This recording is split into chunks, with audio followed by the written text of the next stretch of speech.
John, which I realize it's a tiny little book and it may take a long time. I'm really sorry, we may be stuck here for a while. But it's so good.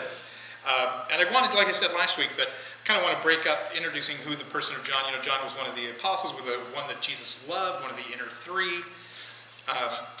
And he writes these letters that the people, the early church, is desperate to hear from Jesus. There was conscious memory, at least maybe one step removed of the actual words and actions of Jesus, like eyewitnesses.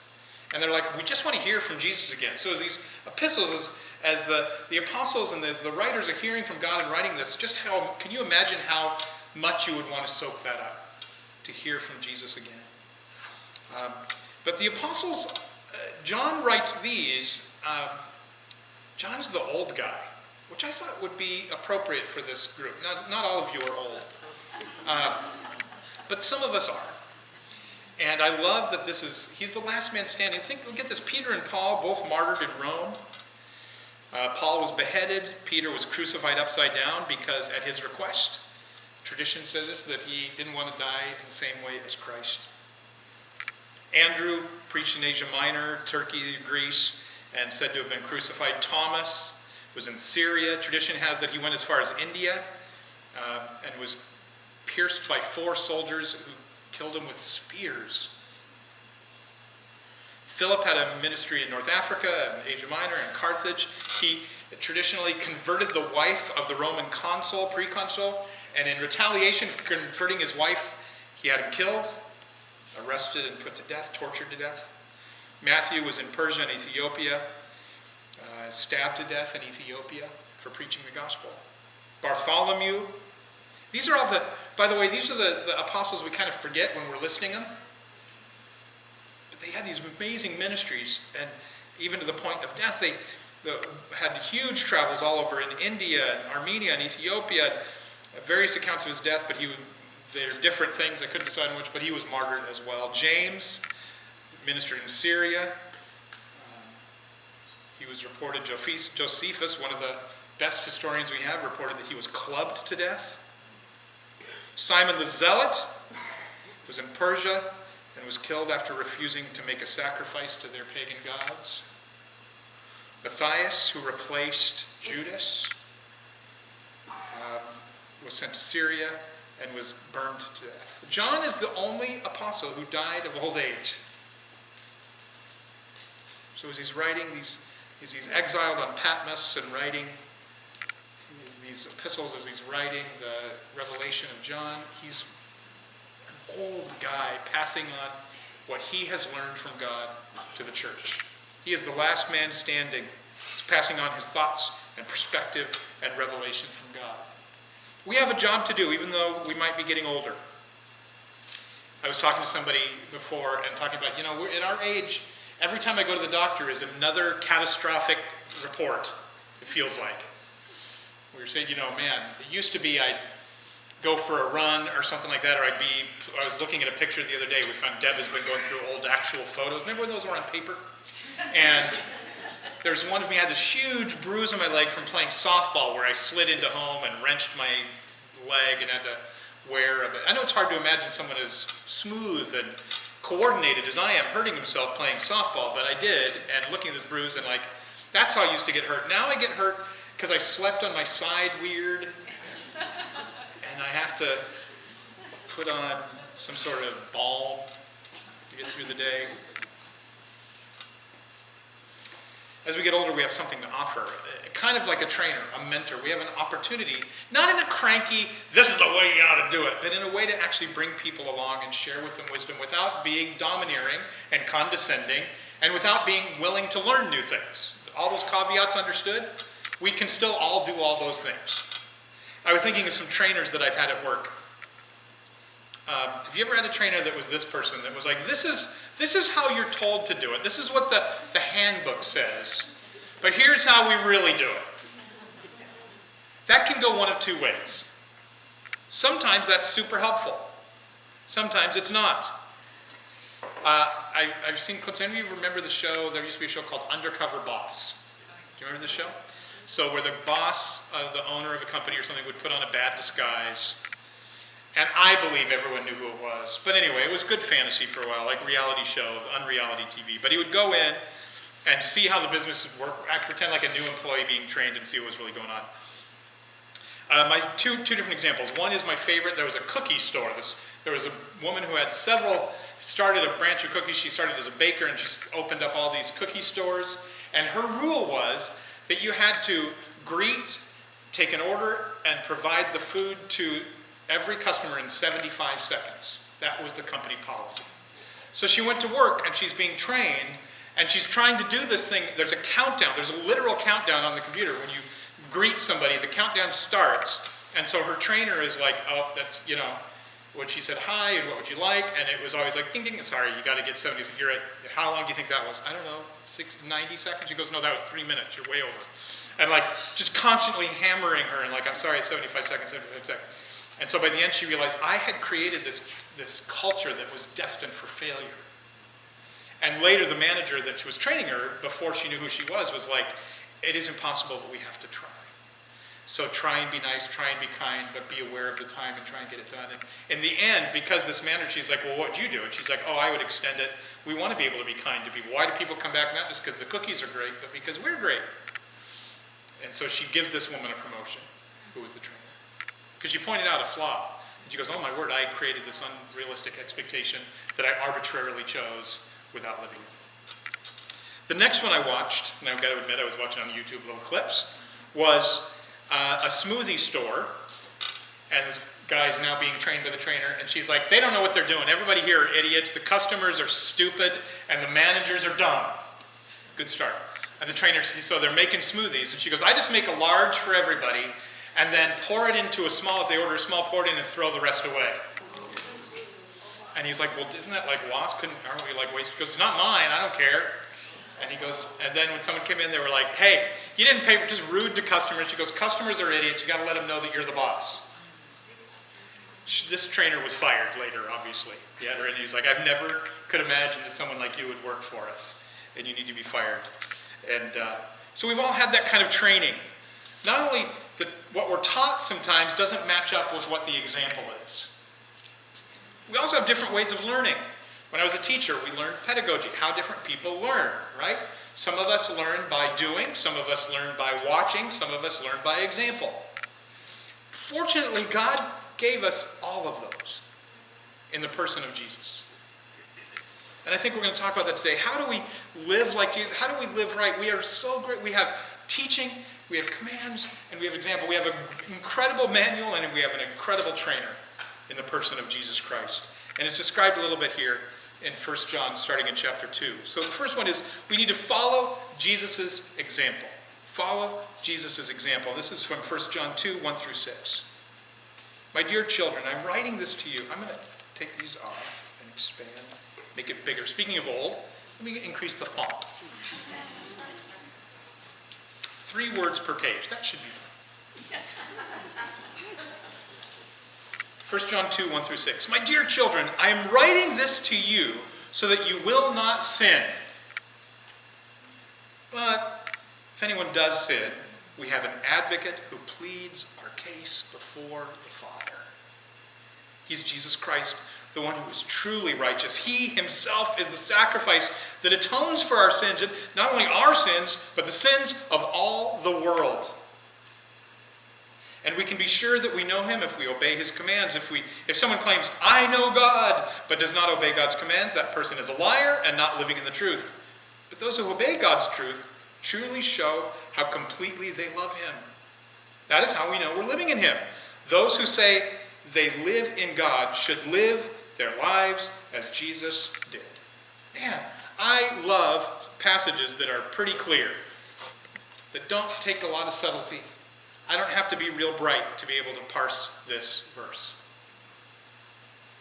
So why is John communicating? What is he communicating? In his old age, as he's passing this along, as he's giving his thoughts and his communication with God, he's saying, look, this is the problem. There is a problem of sin, not living up to the level of a holy God.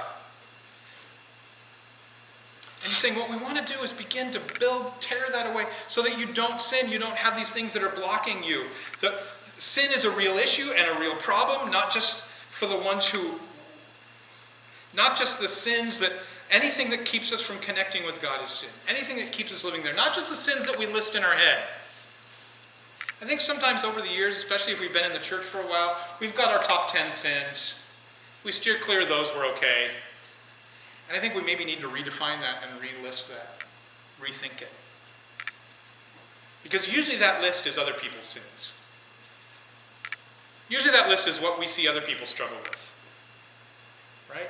As long as I'm not as bad as them, as those people who are troublesome.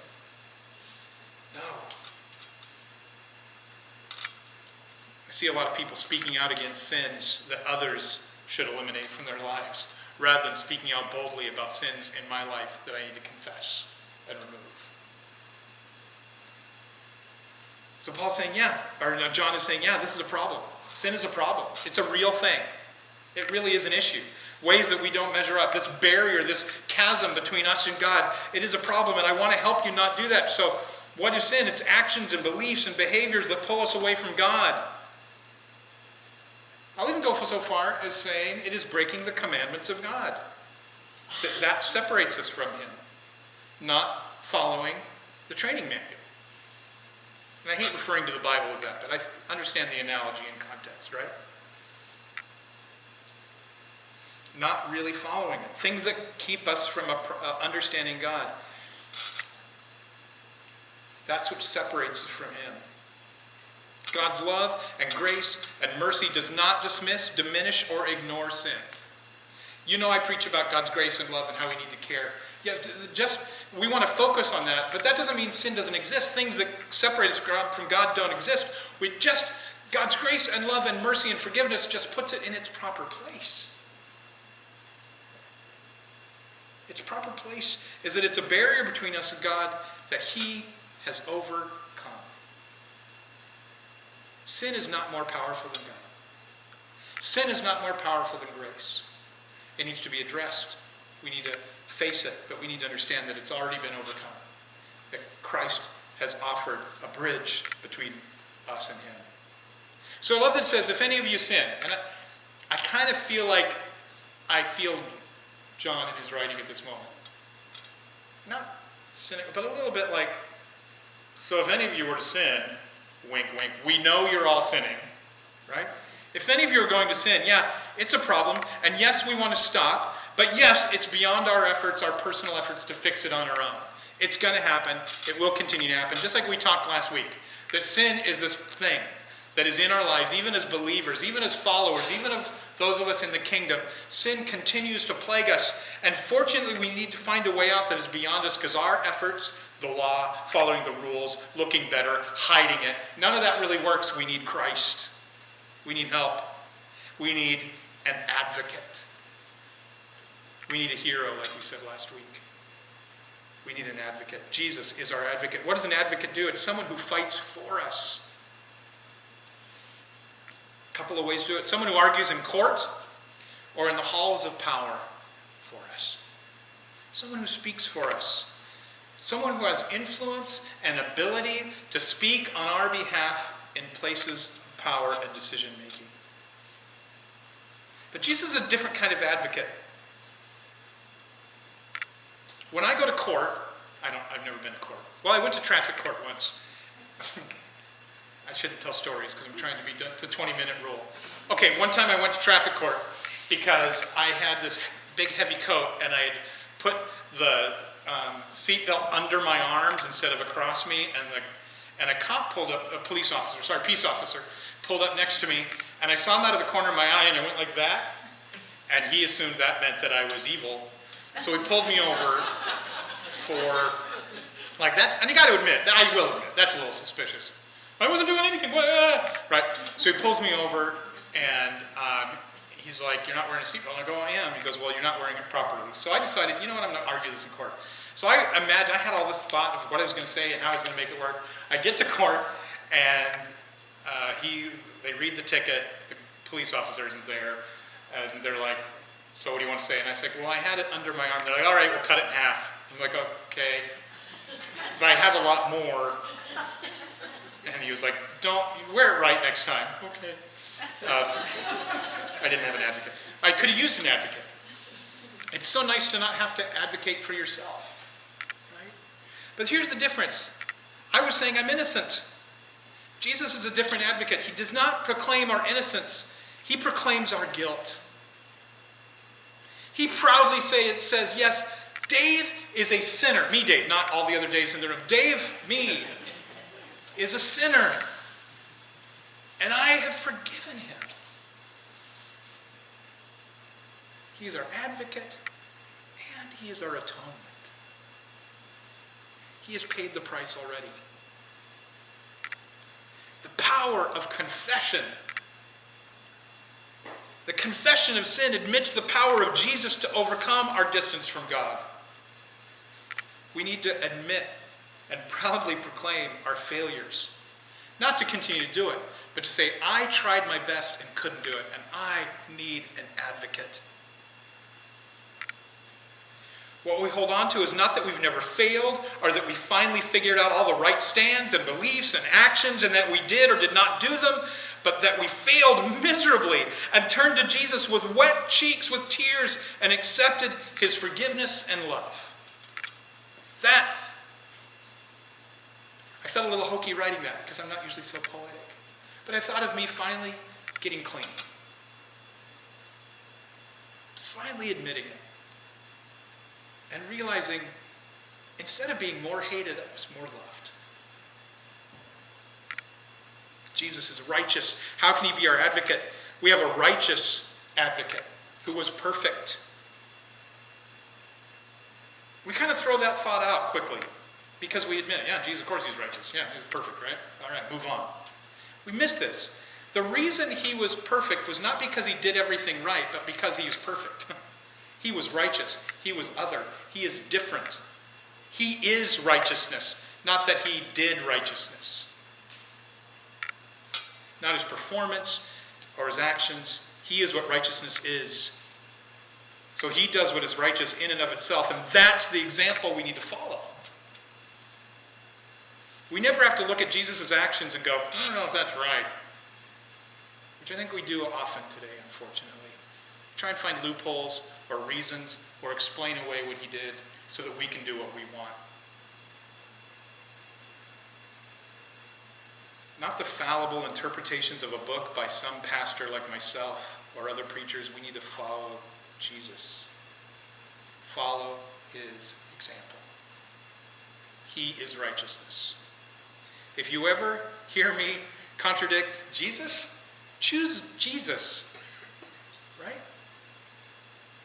He is our sacrifice and atonement. Not only is our advocate, he himself, it's him. He is our atonement. He is what sacrificed himself for us. He paid the price.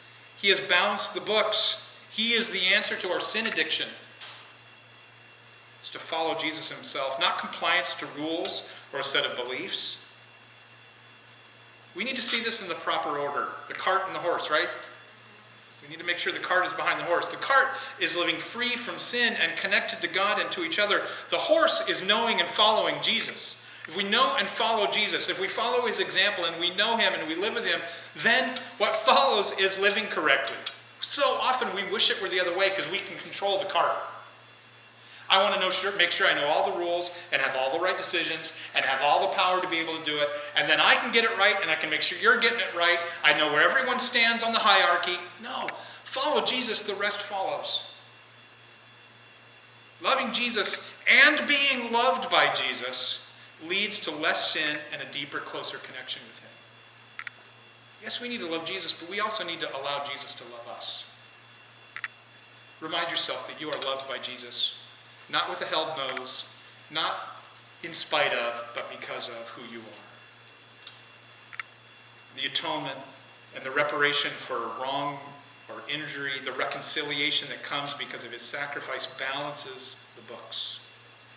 Jesus wants to restore us to our best life, one of intimacy and closeness with him. And then that is when sin drops away.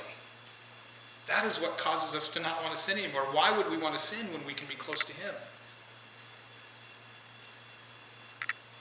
P.S. He is the answer not just for good chosen people, but for all the world. And I use chosen in quotes. Regardless of your doctrine and theology, He's not just the answer for us, but all the world. Jesus loves all the world, even them. Whoever them is in your mind when you think of people that Jesus can't love. All beliefs, all cultures, others, those that want our peace and our jobs and our money and our power. He offers the same love and compassion and atonement to all of them. To love God and be loved by him, they need to allow him to love them. We need to allow him to love us. He offers that. And then he says, obey my commands. We're going to talk about this.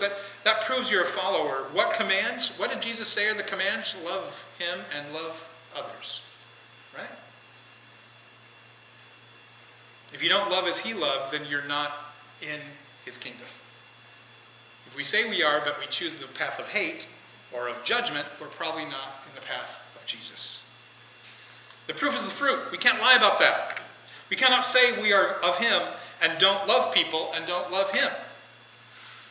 When I was a kid in kindergarten, Dad took a pastorate at a new church in Boise, Idaho, and my first couple of weeks it was the kind of church that would do this. Back in the olden days, like in the late 70s, mid 70s, 70s. They were going to do a junior church talent show and asked if we could all, which first of all, wrap your head around that. How awesome would that be? And I was in kindergarten, just got out of kindergarten, and I told her I played the trumpet. Now, I did not play the trumpet. My dad owned a trumpet. He played the trumpet. I assumed I could play the trumpet. I saw him play the trumpet. I assumed the trumpet was the thing you put in your mouth and blew into, and it made beautiful music. And here's where I respect my mom and dad a lot. I asked my dad if I could borrow his trumpet. They said, sure. Without really questioning too much. And I said, I'm going to play it for the talent show. And they were like, all right. I've asked my mom about this years later, and she's like, we were like, this will be awesome. So I get the trumpet, the case, beautiful case, comes out, open it up, get in front of all the kids in there, open it up, take it out, lift it up to my lips, and realize as I'm lifting it up to my lips, I don't know how to do this. It had not occurred to me. Wait a minute. And I blew into it, no music, and I said, I think it's broken. I didn't put it back in anymore. That was my introduction to that church. If we say we are of Christ, but we don't know how to really do it, we kind of assume we do because we know a lot about Christ. We've been in church, we've seen others play the trumpet, we've seen others be Christians. How hard can it be? Just do the right thing. Be better than everyone else. Go to church. Believe the right stuff. No. You got to play the trumpet. You got to love God and love people. So we need to live like Jesus did. That's how we do it. How do we do that? We love. Those who say they live in God should live their lives as Jesus did. What did Jesus do? He loved the marginalized. He loved the outcast. He brought in those who were pushed out. He made deep friendships. He attacked the religious. He healed. He fed. He felt. He taught. And he experienced a deeper relationship with people and with God than anyone around.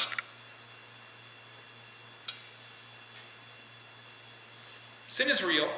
It is what separates us from God and what keeps us from loving each other.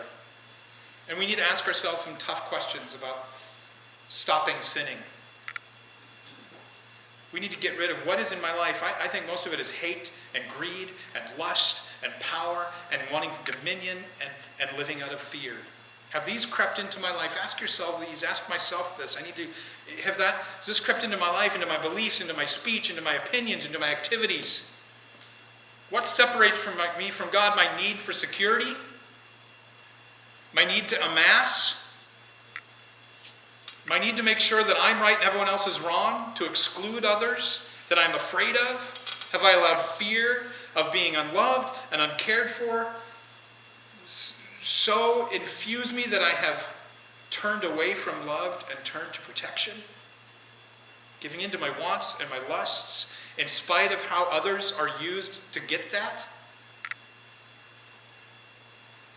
Not caring if others are harmed as I get what I want?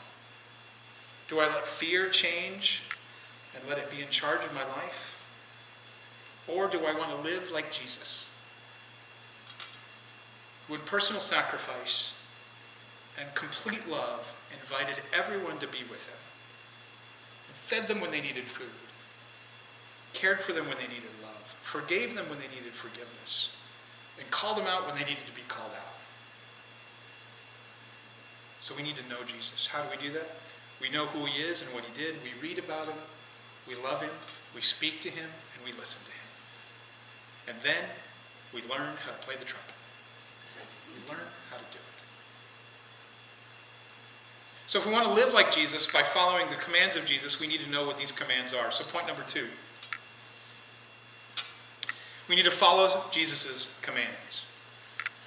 His new, but his old, the old command, well, let's just read it.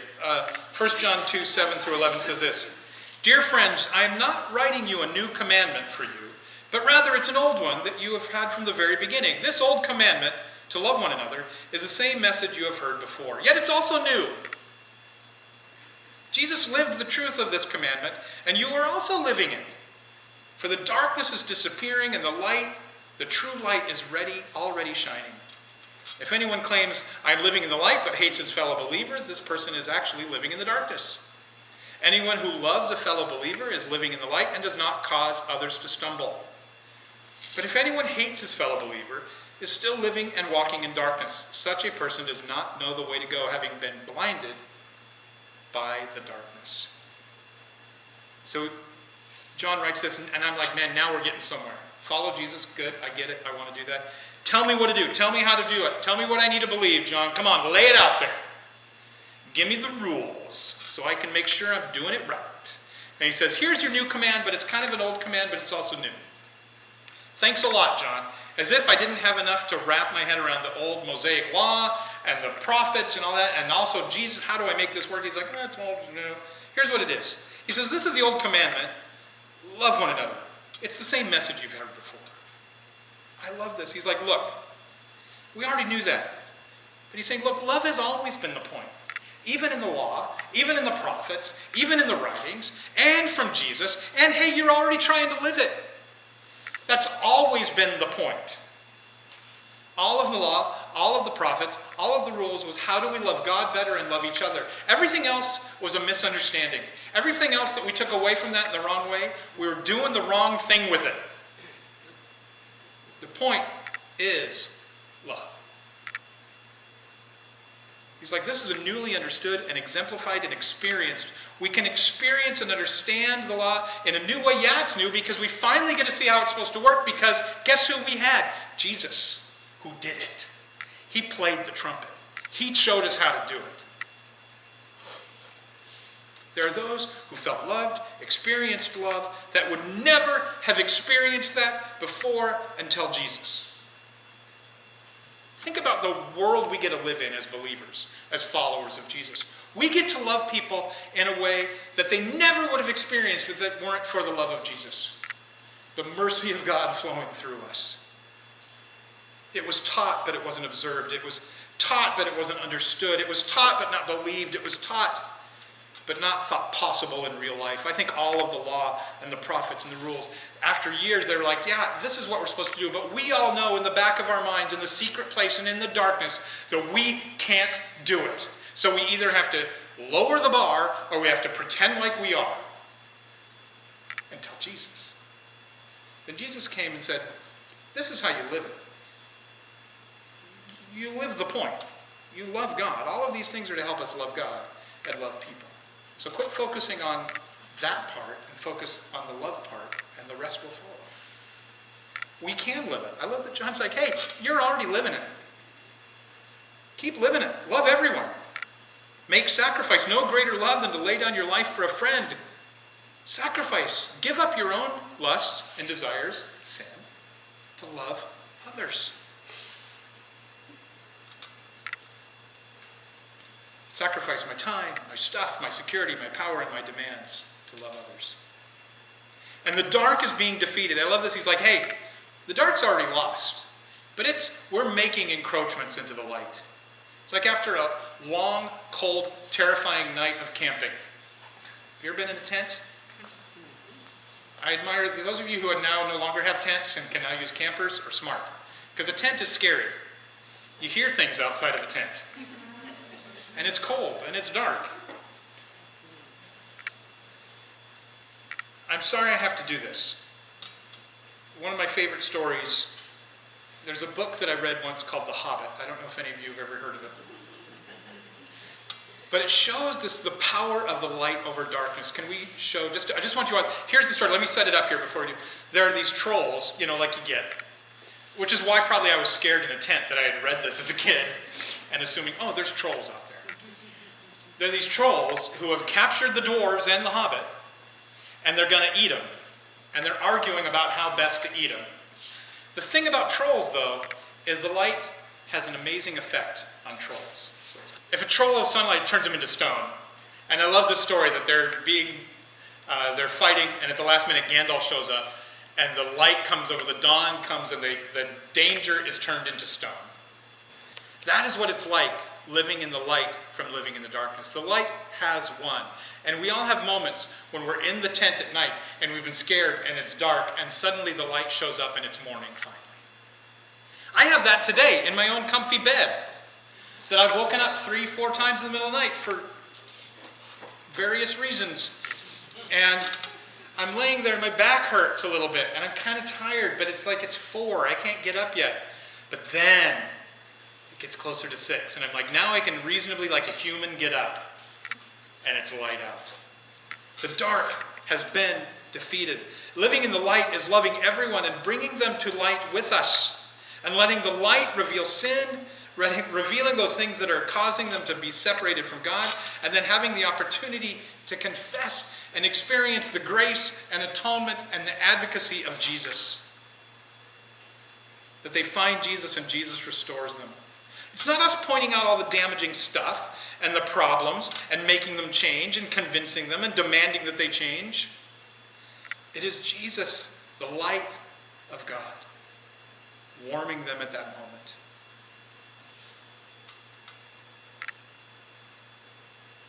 Let's live like Jesus and follow his command to love everyone. Love like Jesus did.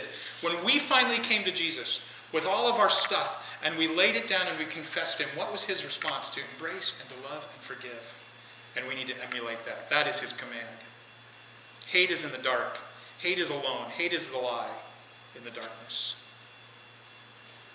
And he says, if anyone claims I'm in the light but hates his fellow believer, that person is still living in darkness. Anyone who loves a fellow believer is living in the light and does not cause others to stumble. I love this. As we do the inventory of our heart to see if we love or hate, if we find that there is hate in our lives, as we look in our lives, let's move closer to Christ. That is the answer. Not trying to hate less. It's to move closer to Christ and to follow his command. Also, for a long time in the church, I'm going to throw this out, there's been this argument that I've heard my whole life, and maybe this is just me. I got to admit, sometimes this is a chance for me to process my previous understanding of Scripture. But I love this. Sometimes we're afraid that loving a fellow follower who might not believe like me, or may have a different way of living under God's grace, and under his forgiveness, and under his mercy, and under Jesus' sacrifice and atonement, will increase sin. It'll be a slippery slope and leave the henhouse gate open. And somehow, if I love those people that maybe believe differently than me, and I'm nice to them, and I care for them, and I fellowship with them, that somehow it's going to be used against me and more sin will come in. I love the answer here. John is saying this. Oh, by the way, if you love people too much, it's not going to be a problem. It's not going to cause others to stumble.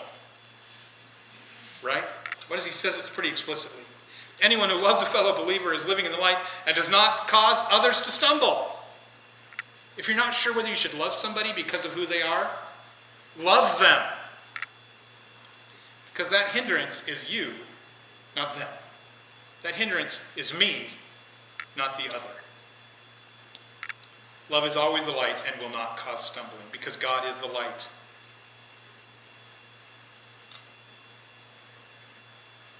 We need to act as if the love of God is enough to cover any sin and might just let in someone who is unworthy. So we're so afraid sometimes of admitting somebody who's unworthy. You know what? He already has. Me. I've been admitted. I'm unworthy. And so are you. So let's not be people of hate. Let's be people of love. Hate is the opposite of love. Grace, compassion, forgiveness, and living in darkness. I think the hardest part about living in hate is that it is lonely.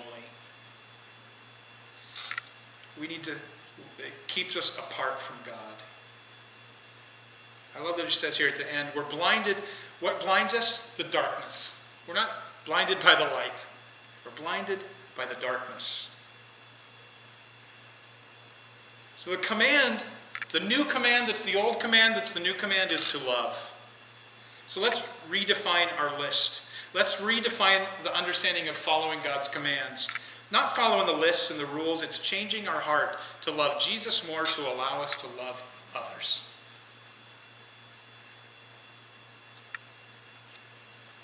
Let's turn to the side of the light, love our fellow believers and everyone, understanding that Christ's atonement, Christ's advocacy, Christ's love and compassion is available to everyone. And we are given the glorious opportunity to live in the light and invite others into the light because the darkness has been defeated.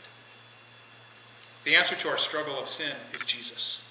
For real, not just a platitude or a saying or a bumper sticker, but a reality. We live each moment and each choice as he lived. And obey his command to love God and love others. Let me pray. God, thank you for the way you've shown love to this group. We have seen people healed.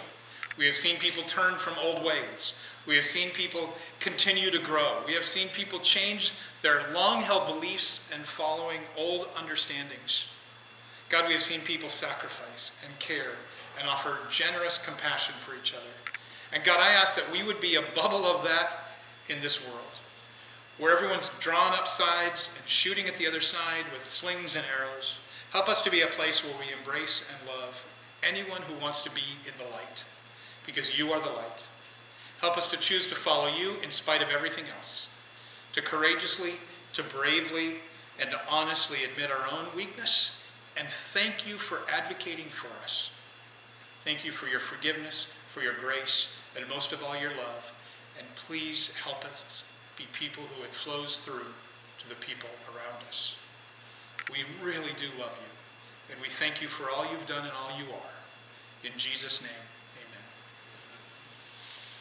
John 13:34 says this, "So now I'm giving you a new commandment. Love each other. Just as I have loved you, you should love each other." May we be a people who strive to follow the teachings and example of Jesus, to love God and love people. Thank you so much, and we will see you next week.